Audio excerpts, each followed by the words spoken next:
गांव के बाहर पुरानी हवेली जहां कोई दस्तकों से नहीं गया। हवा में सीलन और राख की गंध घुली थी। कुत्ते दूर कहीं रो रहे थे, जैसे किसी मौत का ऐलान कर रहे हों। चार दोस्त आरब, नेहा, राहुल और प्रिया शहर से गांव घूमने आए थे। गांव वाले बोले उस हवेली में मत जाना, वहां काला साया रहता है, लेकिन दोस्तों ने इसे मजाक समझा। रात के 10 बजे वो चारों टॉर्च लेकर हवेली पहुंचे। दरवाज़ा आधा खुला था, जैसे किसी ने उनका इंतज़ार किया हो। जैसे ही अंदर गए, हवा एकदम ठंडी हो गई। अंदर पुरानी पेंटिंग थी, सबकी आंखें जैसे उन्हें देख रही थी। एक पियोना खुद बजने लगा। नेहा बोली, ये मजाक किसने किया?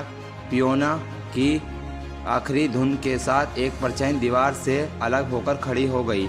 ऊपर के कमरे में एक बड़ा आईना रखा था, टूटा हुआ पर चमक रहा था। राहुल ने मजाक में कहा, काला साया है ना, सामने आ। अचानक आईने से काला धुआं उठा और राहुल के पीछे कोई खड़ा दिखा।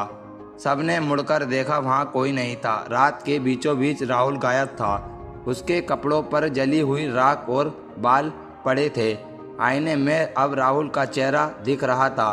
मुस्कुराते हुए तीनों ने भागने की कोशिश की, लेकिन दरवाज़ा गायब था। अब हवेली जैसे भूल भुलैया बन चुकी थी। हर कमरे में वही आईना दिखाई दे रहा था। नेहा ने कांपते हुए कहा, मैं इस हवेली की बेटी थी। ये हवेली मेरे पिता ने खुद जलाई थी ताकि काला साया कैद हो जाए, पर मैंने दरवाज़ा फिर खोल दिया। आईना अब कांपने लगा। अंदर काले हाथ उभर आए। काला साया नेहा को खींचने लगा। आरब ने आईना तोड़ दिया, लेकिन धुआं पूरे कमरे में फैल गया।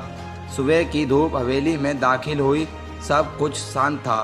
फर्श पर टूटा हुआ आईना पड़ा था और उसमें एक नया चेहरा दिखाई दे रहा था, आरब का।